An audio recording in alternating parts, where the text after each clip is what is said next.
Sir, this is what we serve people like you. The flight attendant's manicured fingers deliberately loosened their grip. The sandwich hit the plastic tray with a wet thud, moldy bread crumbling across the worn denim of the passenger's jeans. Crumbs scattered like confetti, celebrating humiliation. Damon Ashworth looked down at the decay now decorating his faded hoodie. Around him, 37 passengers turned to stare. Some pulled out phones. Others whispered behind hands. The woman in 12C was already live streaming, her screen showing 847 viewers and climbing. He wore no jewelry, no designer labels. His sneakers had seen better years, and his backpack looked like something a college student might carry. To flight attendant Brielle Martinez, he was exactly what he appeared to be, someone who didn't belong in her perfectly ordered cabin. She smiled the kind of smile that cut deeper than words. Have you ever been judged by your appearance, only to watch karma deliver the most satisfying comeback? Flight 447 from Atlanta to Seattle had been delayed twice. Red-eye passengers slumped in their seats, exhaustion making everyone's patience thin. But Brielle Martinez moved through the economy cabin with practiced efficiency, her blonde hair pulled into a perfect bun, her uniform pressed to airline standards.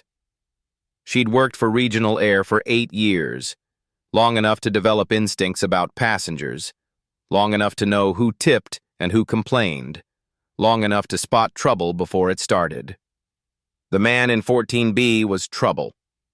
Not the loud, drunk kind that security handled, the quiet kind, the kind who flew on employee discounts or charity vouchers, then acted entitled. His clothes screamed discount store. His tablet had a crack running down the screen. Even his boarding pass looked wrinkled, like he'd pulled it from a pocket full of loose change. "Excuse me," she said, her voice carrying just enough volume for nearby passengers to hear. "Are you sure you're in the right section?" Damon looked up from his tablet. Numbers and charts filled the cracked screen, financial data that Brielle couldn't quite make out from her angle. "Seat 14B, he said quietly. "That's what my ticket says. I'm just checking because we've had issues with people upgrading themselves." She leaned closer, inspecting his boarding pass with theatrical thoroughness. "These seats are for paying customers." The live stream in 12C caught every word. Sarah Chen, a nursing student heading home to Seattle, had started recording when she noticed the flight attendant's tone. Her viewer count jumped from dozens to hundreds as comments began flooding in. "This is so wrong. Someone record this. What airline is this?" Damon folded his boarding pass and tucked it into his wallet. Inside, Brielle caught a glimpse of business cards, but the text was too small to read. "I understand you're just doing your job," he said. His calm response only irritated her more.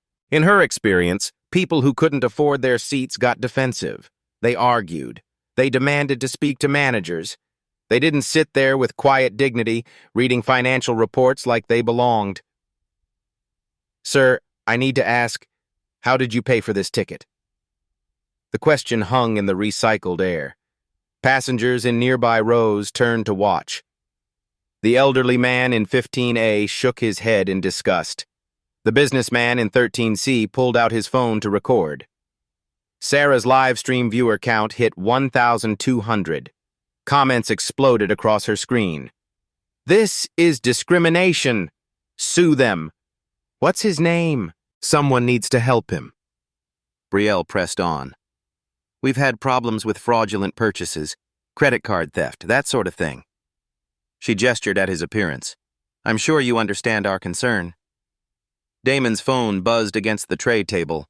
The message preview was brief. "Board meeting confirmed for 9 a.m. Senator Williams will attend." He glanced at it, then back at Brielle. "Would you like to see my credit card?" "That won't be necessary." She straightened, satisfied that she'd made her point. "I just want to make sure everyone knows what kind of service to expect." She moved to the galley, but her voice carried back to his row. "Karen, we might have a problem with 14B." Karen Walsh emerged from the forward galley, 23 years of experience written in the lines around her eyes. At 51, she'd seen every type of passenger. She'd handled medical emergencies over the Pacific and drunk executives over the Atlantic. She trusted Brielle's judgment. "What's the situation?" "Passenger in 14B. Something's off about his ticket. His whole presentation." Brielle gestured toward Damon. "I think he might be flying on someone else's dime. Voucher abuse, maybe." Karen studied Damon from across the cabin. He sat quietly, scrolling through what looked like spreadsheets on his damaged tablet. His clothes were definitely budget. His posture was relaxed but not entitled. If anything, he seemed focused, like he was preparing for something important. "Has he caused any problems?" "Not yet, but you know how these situations develop." Karen nodded. She'd seen it before. Passengers who couldn't really afford their seats, then demanded first-class service. Better to establish boundaries early. The overhead announcement crackled to life.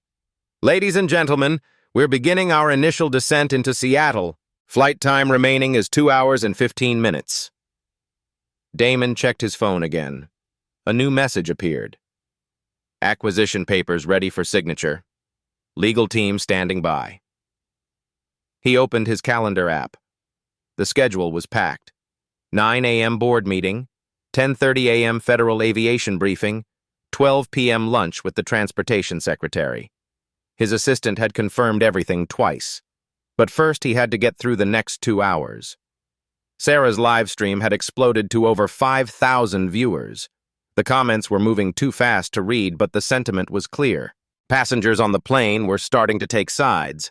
Some whispered about calling the airline's customer service. Others suggested contacting civil rights organizations. The businessman in 13C had started his own recording. The elderly man in 15A was typing furiously on his phone, probably posting to Facebook. Even the mother with twin toddlers in row 16 was paying attention, shooting disapproving glances at the flight attendants. Brielle returned with a pillow and blanket for the passenger in 14A. When Damon raised his hand, she walked past without acknowledgement. "Excuse me," he said softly. "Could I get a blanket?" She turned back with exaggerated patience. "These are for our premium passengers. I'm sure you understand." The cameras caught it all. Every dismissive gesture, every pointed pause, every smile that wasn't really a smile. Damon nodded and returned to his tablet. The screen showed a Bloomberg terminal, real-time stock prices, market analysis, corporate filings. Regional Air's stock price blinked in red, down 1.2% in after-hours trading. He made a mental note to ask his team about the quarterly projections. The situation spiraled during meal service. Brielle wheeled the cart down the narrow aisle, distributing sandwiches and drinks with mechanical precision. Premium passengers got fresh wraps and bottled water. Economy passengers got prepackaged sandwiches and canned sodas. When she reached row 14, she paused. The sandwich she pulled from the bottom of the cart had seen better days. The bread showed spots of green mold around the edges. The lettuce had turned brown. Even the plastic wrapper looked cloudy with condensation. She placed it on Damon's tray without ceremony. "Enjoy your meal, sir." Sarah's live stream erupted. The viewer count jumped to 12,000 as comments flooded the screen faster than she could read them. "That's moldy. This is insane. Someone call the news." At airline shame. The passenger in 15A leaned forward. "Excuse me, miss. That sandwich is clearly spoiled." Brielle turned with practiced customer service smile. "I'm sorry, but this is what's available for this fare class." "You can't serve moldy food to anyone," the elderly man insisted. "That's a health violation." "Sir, if you have concerns about our catering, you're welcome to file a complaint after landing." Damon lifted the sandwich, examining it under the cabin lights. The mold was unmistakable. Fuzzy green patches that had spread across the bread like tiny forests. He set it down gently. "Could I possibly get a different one?" "This is what we have available." Brielle's voice carried clearly through the cabin. Several passengers were now openly recording. "Perhaps next time you'll consider upgrading to a fare that includes meal service." I paid for meal service, Damon said quietly. You paid for economy meal service. This is what economy passengers receive. Karen appeared from the galley, drawn by the commotion. She surveyed the scene. A dozen phones pointed at her crew member, passengers murmuring angrily, and a man in worn clothes holding a sandwich that even she could see was inedible. What's the problem here? The businessman in 13C stood up. His phone was recording in 4K. Your flight attendant just served moldy food to this passenger, deliberately. Karen examined the sandwich. The mold was obvious, embarrassing. But Brielle was her responsibility. And the passenger? Well, he did look like someone who might cause problems for social media attention. Sir, I apologize for the quality issue. However, disrupting other passengers' meal service isn't appropriate. I haven't disrupted anything, Damon replied. I simply asked for food that wasn't spoiled. Sarah's livestream hit 25,000 viewers. The hashtag #FlightFromHell was starting to trend on Twitter. Screenshots of the moldy sandwich were being shared across Instagram stories. TikTok users were already creating reaction videos. The comments were brutal. This is discrimination, period. What airline? I'm never flying them again. Someone needs to report this to the FAA. This man deserves justice. A new voice joined from the back of the plane. I'm a food safety inspector for King County. A woman in her 40s stood up, holding her credentials. That sandwich violates multiple health codes. It's not safe for human consumption. Brielle's confidence wavered. Ma'am, our catering follows all regulations. Not anymore, it doesn't. The inspector was already photographing the sandwich with her phone. I'm documenting this as a formal health violation. The cabin temperature seemed to rise. Conversations stopped. Even the children sensed the tension. Karen made a decision that would haunt her career. Sir, I'm going to have to ask you to move to a seat in the back. You're creating a disturbance. He's not creating anything, the businessman in 13C protested. Your crew is discriminating against him. Sir, please don't interfere with crew operations. Damon's phone buzzed again. This time the message was from a number he recognized, his chief of staff. Sir, trending on social media, had airline shame. Should we respond? He typed back quickly. Not yet. Let it develop. Karen had moved to the intercom. Ladies and gentlemen, we're experiencing a minor service disruption.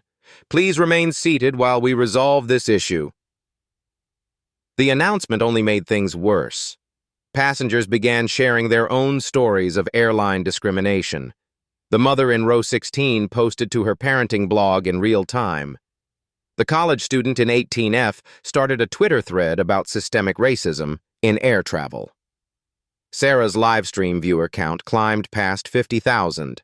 Local news stations had started monitoring the hashtags. Aviation bloggers were already writing think pieces about customer service failures. But the real explosion came from an unexpected source. Marcus Williams, a tech entrepreneur with 2.3 million followers, was browsing social media during a layover in Denver.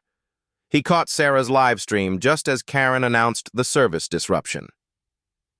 His quote tweet went viral in minutes. This is what systemic discrimination looks like. Shame on @Regional Air for treating passengers like this. Thread incoming. 147. The thread was devastating. Williams had screenshots, airline policy quotes, and federal discrimination statutes. He tagged the Department of Transportation, the NAACP, and every major news outlet. Within 30 minutes, Regional Air's stock price had dropped 3.2%. Captain Morrison's voice crackled through the cabin speakers. Flight attendants, please report to the galley. In the forward galley, Morrison looked exhausted. Karen, what's happening back there? I'm getting calls from dispatch. Social media is going crazy. Just a difficult passenger, Captain. We're handling it. A difficult passenger doesn't trend on Twitter. Morrison pulled out his tablet, showing her the hashtag analytics. #Airline Shame has 147,000 mentions in the last hour. Half of them are about our flight. Karen stared at the numbers.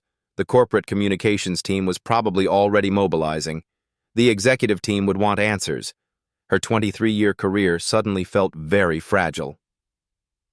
What do you want me to do? Fix it.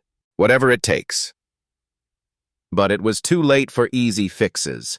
The story had taken on a life of its own.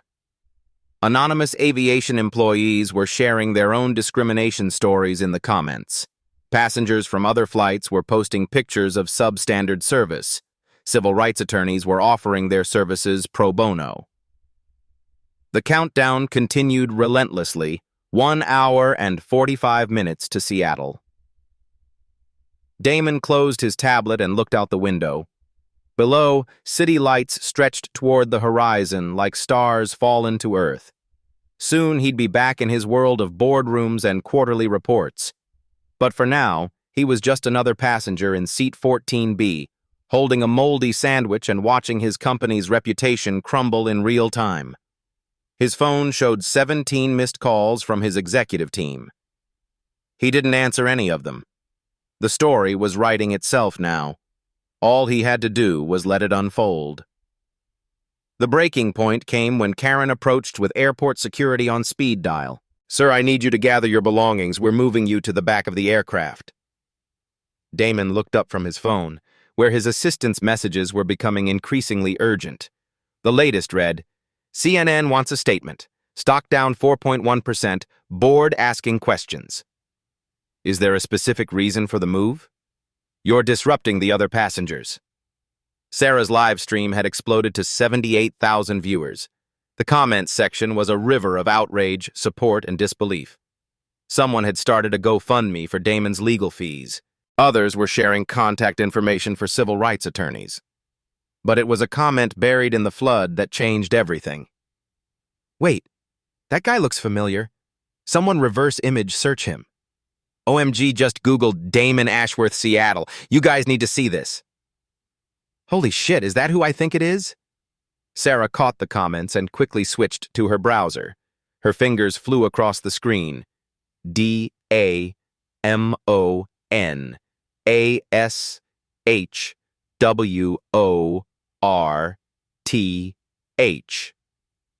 The search results loaded in seconds.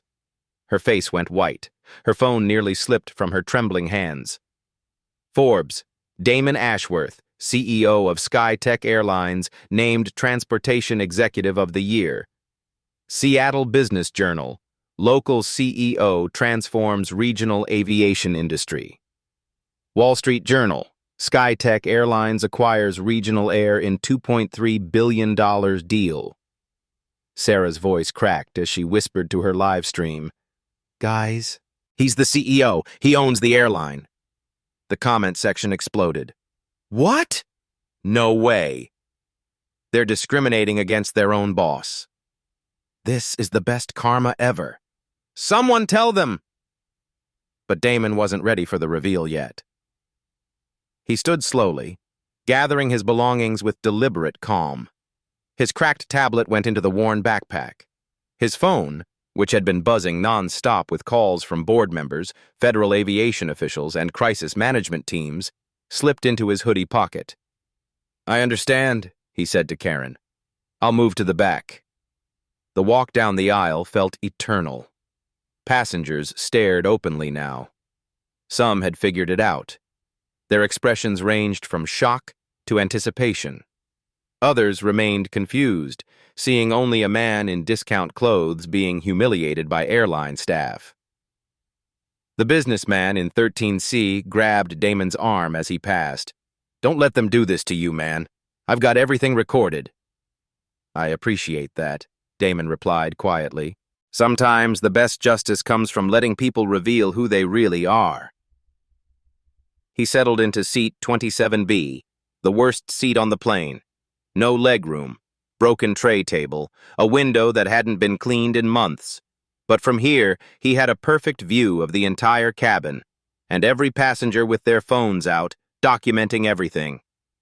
Brielle followed him back, her confidence returning now that she'd established dominance. "I hope this teaches you about appropriate behavior on aircraft." That's when Damon made the call that would change everything. He pulled out his phone with theatrical precision, making sure the cameras caught every movement. His contacts list was brief. He kept only essential numbers in his favorites. At the top, James Morrison, Board Chairman Direct Line. He dialed. The phone rang once. "James, it's Damon." Even from the back of the plane, his voice carried. Conversations stopped. Passengers leaned forward. Sarah's live stream viewer count hit 150,000. "Yes, I'm on flight 447. Actually, I'm experiencing some interesting service issues." Brielle had frozen in the aisle. Something in his tone, calm, authoritative, familiar, didn't match the passenger she thought she knew. "No, don't ground the flight. That would inconvenience too many people." Damon's eyes met Brielle's across 30 rows of seats. "Just have the team meet me at the gate. We need to discuss some policy changes." He ended the call and immediately dialed another number. "Maria, it's Damon. Pull the service records for Regional Air Flight 447. Yes, I'm on the plane. No, this isn't a joke." Karen had started walking toward the back, her 23 years of experience finally recognizing the signs she'd missed. The calm authority, the insider knowledge of airline operations, the way he'd never once raised his voice or demanded special treatment. "Pull the employment files for flight attendants, Brielle Martinez and Karen Walsh. Yes, I need them now. And Maria? Start drafting a company-wide memo about discrimination policies. We apparently need remedial training." The cabin had gone completely silent, except for the steady hum of engines. Even the crying baby in row 8 had quieted, as if sensing the shift in atmosphere. Sarah was whispering frantically to her live stream. "He's making calls like he owns the place because he does own the place. This is insane. This is the best thing I've ever witnessed." Brielle finally found her voice. Sir, who are you calling?" Damon looked up from his phone. "My staff. I'm Damon Ashworth. I'm the CEO of SkyTech Airlines." He paused, letting that sink in. "We acquired Regional Air 6 months ago, which means I'm your boss." The silence that followed was deafening. Karen's face had drained of all color. Her legs felt unsteady. 23 years of service, and she'd just discriminated against the man who could end her career with a phone call. Brielle's hands were shaking. The confidence, the superiority, the casual cruelty. It all evaporated in an instant, replaced by the cold realization that she'd just committed career suicide on live stream. But Damon wasn't finished. His phone rang. The caller ID showed Federal Aviation Authority, Priority Line. He answered on the first ring. "Administrator Chen, thank you for calling back so quickly. Yes, I'm aware of the social media situation. Actually, I'm the passenger in question." He listened for a moment, nodding. "No, I don't want to file a formal complaint yet, but I do think this presents an excellent opportunity for a case study on service discrimination. Yes, I'll have my legal team compile everything." The live stream had become a cultural phenomenon. Viewer count, 200,000 and climbing. Hashtag airline. Shame was trending #1 worldwide. News outlets were scrambling to get statements. Stock traders were shorting Regional Air based on Twitter videos. Captain Morrison's voice crackled over the intercom. "Ladies and gentlemen, this is your captain. We'll be beginning our final descent into Seattle in approximately 1 hour. Flight attendants, please prepare the cabin." But nobody moved. The entire plane was watching Damon Ashworth, billionaire CEO, aviation industry titan, one of the most powerful men in American transportation, sitting in the worst seat on his own airline, holding a moldy sandwich that his employees had served him. The irony was perfect. The justice was poetic. The karma was swift and brutal. And they were still 45 minutes from landing. Sarah's livestream comment section had become a celebration. "This is the greatest thing ever filmed. Justice served at 35,000 feet. Those flight attendants are so fired. CEO of the year right there." This restored my faith in karma. But some viewers were asking the questions that mattered. Why was he flying economy if he owns the airline? This seems too perfect to be real. Is this a setup? Damon seemed to read their minds. He stood up and addressed the cabin directly, his voice carrying the natural authority of someone used to boardrooms and congressional hearings. For those of you wondering why I was flying economy, I do this regularly. I fly economy on my airlines every month to understand the customer experience. What I experienced today tells me we have serious problems to address. He held up the moldy sandwich. This isn't just about food quality. It's about how we treat people based on assumptions about their worth. It's about dignity, respect, and the basic humanity we should show every passenger. The cabin erupted in applause. Not the polite clapping that followed captain announcements, but genuine, sustained applause from people who had witnessed something extraordinary. Sarah was crying on her live stream. This is why I believe in justice, you guys. This is why we can't give up hope. The story had evolved beyond airline service. It had become about accountability, about power, about the rare moment when someone in authority actually faced consequences for their actions. But the real reckoning was still to come. As the plane began its descent toward Seattle, Damon's phone showed 43 missed calls from executives, reporters, and government officials. Regional Air's stock had lost $180 million in market value. The hashtag #FlightFromHell had generated over 500,000 posts. And somewhere in the corporate offices of SkyTech Airlines, lawyers were already drafting termination papers and policy reforms that would reshape how the aviation industry treated passengers. The man in seat 27B had just triggered a revolution. One moldy sandwich at a time. Seattle-Tacoma International Airport, Gate C-17, 11:47 p.m. The plane touched down to a scene that looked more like a federal investigation than a routine arrival. Corporate SUVs lined the tarmac. News vans crowded the terminal. Airport security had cordoned off an entire section of the gate area. Damon remained seated as passengers filed off, many stopping to shake his hand or take selfies.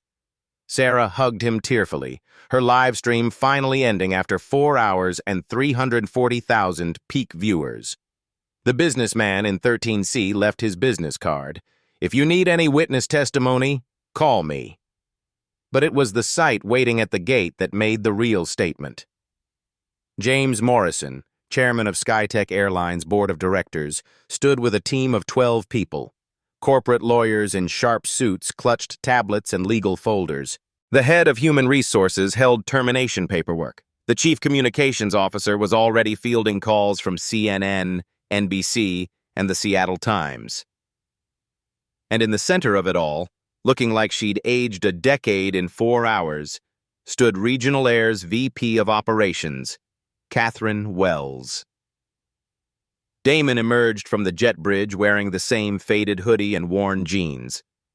But something fundamental had changed. His posture carried the quiet authority of a man who owned 847 aircraft and employed 23,000 people across North America. "Catherine," he said simply. "Mr. Ashworth." Her voice barely steadied. "Sir, I want to apologize." "Save it for the deposition." James Morrison's voice cut through the terminal noise. "Legal wants everything documented before anyone says another word." The corporate machinery had already begun grinding.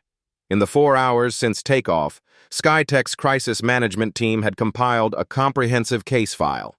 Passenger testimonies from 17 different phone recordings, screenshots from the viral live stream, a detailed timeline of discriminatory actions, employment records for both flight attendants showing previous complaint patterns. Most damaging of all, the health inspector's formal violation report, complete with laboratory analysis of the moldy sandwich. Salmonella and E. coli bacteria levels that violated federal food safety standards by 340%. Brielle Martinez and Karen Walsh, Morrison announced to the assembled team. Terminated effective immediately, security clearances revoked. Personnel files flagged for industry-wide database. Catherine Wells looked like she might collapse. Sir, with respect, shouldn't we follow standard disciplinary procedures? Union protocols require... The union protocols don't cover federal discrimination violations broadcast to 340,000 people, the chief legal counsel interrupted. This goes beyond employment law. This is potential criminal liability. Damon held up his hand. The chatter stopped instantly. Before we proceed with terminations, I want to understand the systemic failures that allowed this to happen. His voice carried the measured tone of someone used to congressional testimonies and shareholder meetings. Catherine, how many discrimination complaints have been filed against Regional Air in the past 12 months? She fumbled with her tablet. 14 formal complaints. 7 were resolved internally. 3 are pending investigation. 4 were found to have insufficient evidence. Insufficient evidence. Damon repeated the phrase like it tasted bitter. Show me the files. The legal team produced a comprehensive analysis that painted a disturbing picture. Passengers of color were 23% more likely to receive substandard meal service. Boarding assistance was provided at different rates based on passenger appearance. Seat upgrades were offered selectively, with clear demographic patterns. Most damaging was the internal communications audit. Email chains between the supervisors joked about problem passengers. Training materials included coded language about maintaining service standards that legal analysts identified as discriminatory dog whistles. This isn't about 2 flight attendants having a bad day, Damon said quietly. This is about institutional culture that enabled and encouraged discrimination. The financial impact was already catastrophic. Regional Air's stock had closed down 7.2% in after-hours trading. 3 major corporate accounts had suspended their travel contracts pending investigation. The pilots' union had issued a statement demanding immediate culture reform. The Department of Transportation had opened a formal inquiry under Title VI of the Civil Rights Act of 1964. But the real damage was reputational. Airline shame had generated 1.2 million posts across all platforms. The Moldy sandwich had become a symbol of corporate indifference. Late-night comedy shows were already writing jokes. Saturday Night Live had booked a sketch for the weekend. Here's what's going to happen, Damon announced. Brielle Martinez and Karen Walsh are terminated immediately. Severance packages voided due to violation of conduct policies. Their actions violated Federal Aviation Regulation 14 CFR 250.9 regarding passenger discrimination, making them personally liable for federal penalties up to $37,000 per violation. Catherine Wells grabbed a chair for support. The numbers were staggering. With 17 documented discriminatory acts caught on video, the personal liability could exceed $600,000 per employee. But termination isn't enough, Damon continued. I want a complete overhaul of Regional Air's service protocols. Every employee retrains on anti-discrimination policies, monthly mystery passenger audits, anonymous feedback systems with direct escalation to executive leadership. The head of human resources was typing frantically. Sir, that level of retraining will cost approximately $2.3 million across all Regional Air employees. The cost of not doing it is higher. Damon gestured toward the news vans visible through the terminal windows. CNN is running this story every hour. The NAACP is calling for federal investigation. Congress members are demanding hearings. He pulled out his phone and showed them the real-time social media metrics. We've lost $180 million in market value since this video went viral. Corporate reputation analysts estimate it will take 18 months to recover our brand trust scores. The room fell silent except for the clicking of keyboards as assistants documented every word. Catherine, you have 48 hours to present a comprehensive reform plan. Employee sensitivity training, service quality audits, passenger rights protocols, and executive accountability measures. If it's not satisfactory, we'll be looking for new operational leadership. Her 27-year career hung in the balance. Yes, sir, I understand. One more thing. Damon's voice dropped to the quiet intensity that had made him legendary in boardroom negotiations. I want personal apologies from Brielle Martinez and Karen Walsh, not corporate statements, personal accountability for their actions. Morrison nodded to the security team. They're being escorted here now. The terminal doors opened, and two women in wrinkled regional air uniforms walked through, flanked by airport security.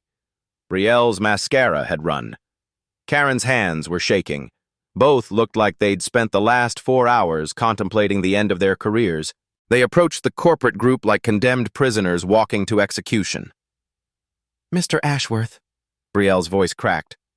I didn't know. You didn't know because you didn't care to know. His response was calm but devastating.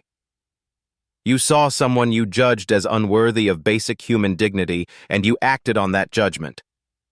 The fact that I'm the CEO is irrelevant. What matters is how you treat people when you think no one important is watching. Karen stepped forward.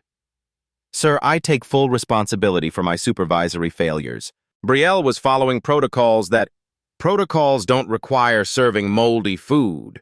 Protocols don't require refusing blankets based on passenger appearance. Protocols don't require humiliation as a service standard. The security cameras had captured everything. The legal team had synchronized footage from passenger phones, airport surveillance, and aircraft recording systems. Frame by frame, the discrimination was undeniable. Both of you violated federal law, company policy, and basic human decency, Damon continued. Your actions have cost this company $180 million in value, damaged our reputation with millions of customers, and exposed us to federal investigation. He paused, letting the weight settle. But the real damage is to the passengers who trusted us with their safety and dignity. Every person who flies economy class wondering if they'll be treated fairly. Every family saving money for vacation flights, hoping their children won't witness discrimination. Every business traveler who chooses our competitors because they've heard about our culture problems. Brielle was crying openly now. Karen stared at the floor. You're both terminated. Security will escort you to collect your belongings. Your conduct violations make you ineligible for industry employment recommendation letters. It was over. 2 careers ended in a sterile airport conference room, surrounded by lawyers and executives, while news cameras waited outside. But for Damon Ashworth, the real work was just beginning. The systemic changes would take months. The cultural transformation would take years. The legal implications would stretch across multiple federal agencies. One viral video had exposed decades of institutional problems. Now it was time to fix them. 6 weeks later, the transformation was visible from 35,000 feet. Flight 447's route from Atlanta to Seattle had become the most scrutinized air corridor in America. Federal aviation inspectors made surprise audits weekly. Passenger rights advocates booked monthly flights to monitor service quality. Social media influencers live-streamed their travel experiences, turning every meal service into performance art. But the real changes ran deeper than public relations. Damon stood in Regional Air's training facility in Denver, watching 127 flight attendants complete the new Dignity in Service certification program. The 8-hour course covered unconscious bias, federal discrimination law, conflict de-escalation, and customer advocacy. Unlike traditional airline training that focused on compliance and efficiency, this program emphasized empathy and equity. Every passenger deserves the same level of respect, Instructor Maria Santos told the group. Whether they're flying first class or using discount vouchers, whether they're wearing designer suits or secondhand clothes, whether they look like your idea of a typical passenger or challenge your assumptions completely. The program had cost $3.2 million to develop and implement across all regional air staff. Wall Street analysts initially criticized the expense, but customer satisfaction scores had improved 47% in 6 weeks. More importantly, discrimination complaints had dropped to 0. The systemic changes were comprehensive. Regional Air implemented the Mystery Passenger Program, where executives and diversity consultants flew economy class monthly to audit service quality. Anonymous feedback systems allowed passengers to report concerns directly to corporate leadership. Real-time service monitoring used AI to analyze passenger interactions for bias patterns. Most revolutionary was the service equity algorithm, software that tracked meal distribution, blanket allocation, and assistance requests by passenger demographics. Any statistical disparities triggered immediate investigation and corrective action. "We're not just changing policies," Damon explained to the Seattle Business Journal in an exclusive interview. "We're changing the fundamental culture of how airlines view passengers. Every person who buys a ticket deserves dignity, regardless of what they paid or how they look." The results spoke louder than corporate messaging. Regional Air's Net Promoter Score had increased from 23 to 67 in 6 weeks, the fastest customer satisfaction turnaround in aviation history. Social media sentiment had shifted from 78% negative to 89% positive. The hashtag #HadDignityInService had replaced #AirlineShame as the trending conversation about air travel.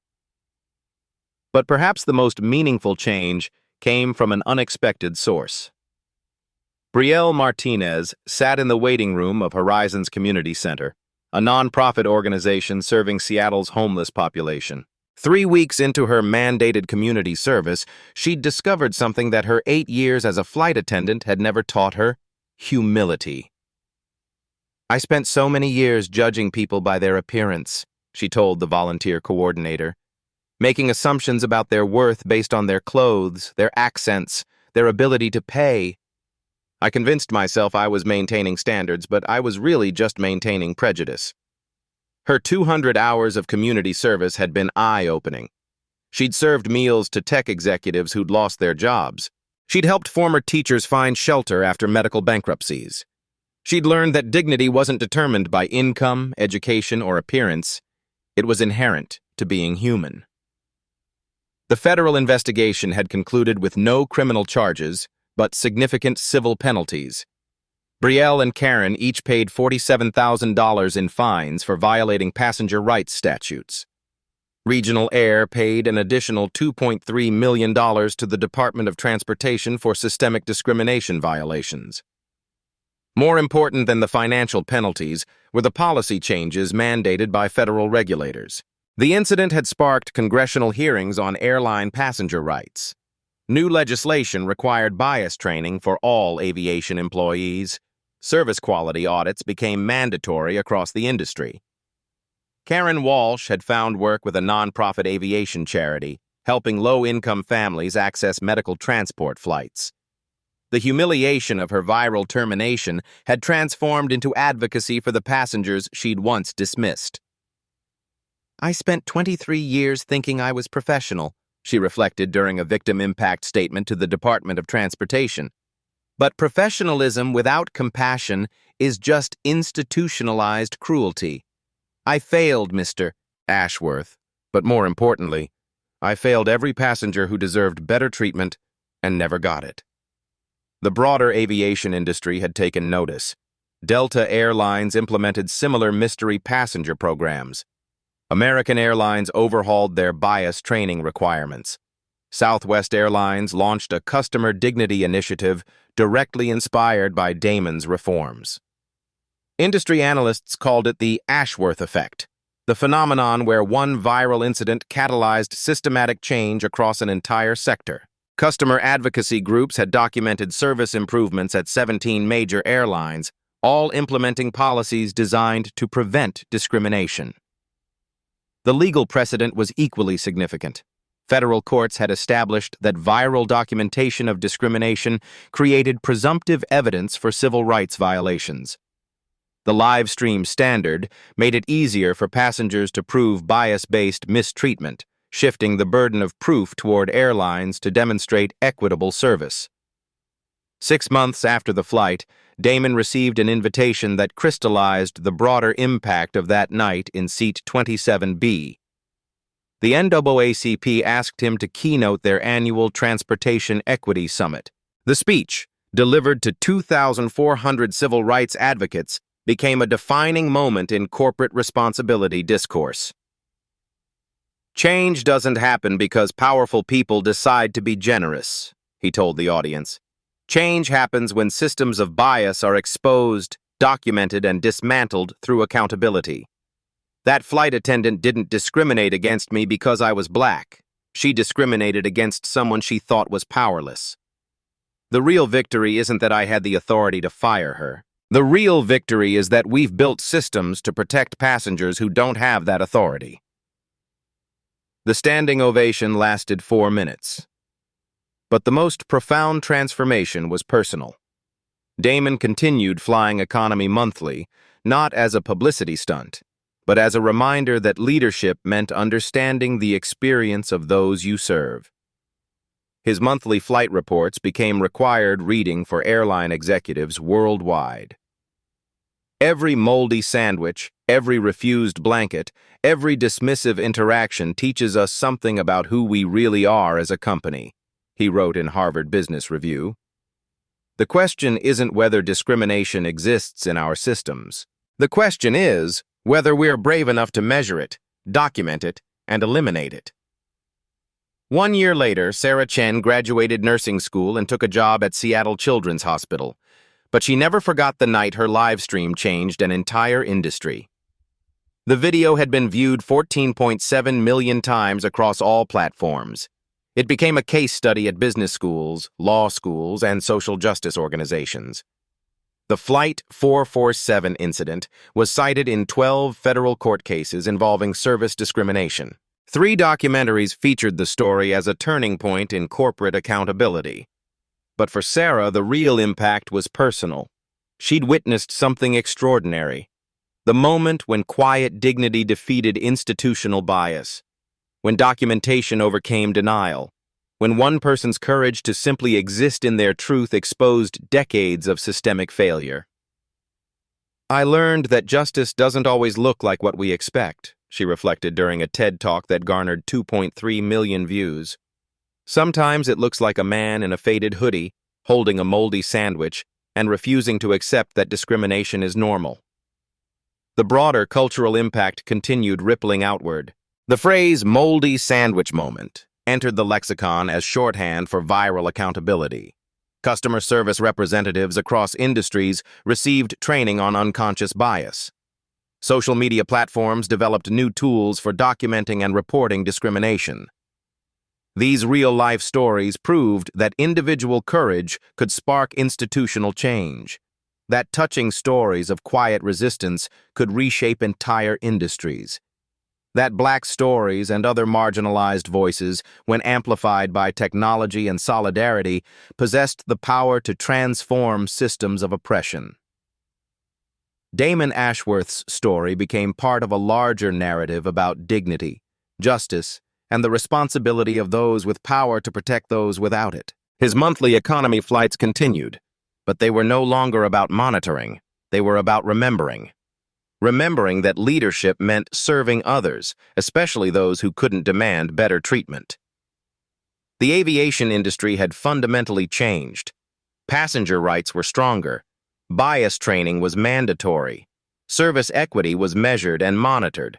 The Ashworth standards became the gold standard for customer dignity across transportation industries. But perhaps the most important change was cultural. Passengers were more willing to document discrimination when they witnessed it. Employees were more likely to intervene when they saw bias. Social media had become a tool for accountability rather than just entertainment. Regional Air's transformation was complete. Customer satisfaction scores remained industry-leading. Employee retention improved 34% after the culture reforms. Stock value had not only recovered but reached all-time highs as investors recognized that equity was profitable. The company won the Transportation Diversity Excellence Award. The Denver training facility became a model replicated by 17 other airlines. Damon's Harvard Business Review article became the most shared piece on corporate responsibility in the publication's history. 3 years later, flight attendants across the industry still referenced the Flight 447 standard, the understanding that every passenger interaction was a choice between dignity and discrimination. That viral accountability had made bias not just morally wrong, but professionally dangerous. The moldy sandwich had been preserved, literally. It sat in a glass case at Regional Air's headquarters, accompanied by a plaque reading, "Discrimination thrives in darkness. Documentation brings light. Accountability demands change." But the real monument wasn't in corporate headquarters. It was in the millions of passengers who flew with greater confidence that their dignity would be respected. In the thousands of employees who understood that service meant serving everyone equally. In the systemic changes that protected the powerless and held the powerful accountable. Your voice matters in this ongoing story. Have you witnessed discrimination in service industries? Have you experienced bias based on appearance, accent, or perceived economic status? Share your experiences in the comments below. Document injustice when you see it. Support those who face discrimination. Subscribe to hear more stories of ordinary people creating extraordinary change. Hit that notification bell because when quiet courage meets viral accountability, entire systems can transform overnight. Sometimes revolution comes not through violence or wealth, but through one person's refusal to accept that dignity is negotiable. Sometimes it starts with something as simple as a moldy sandwich and the courage to demand better.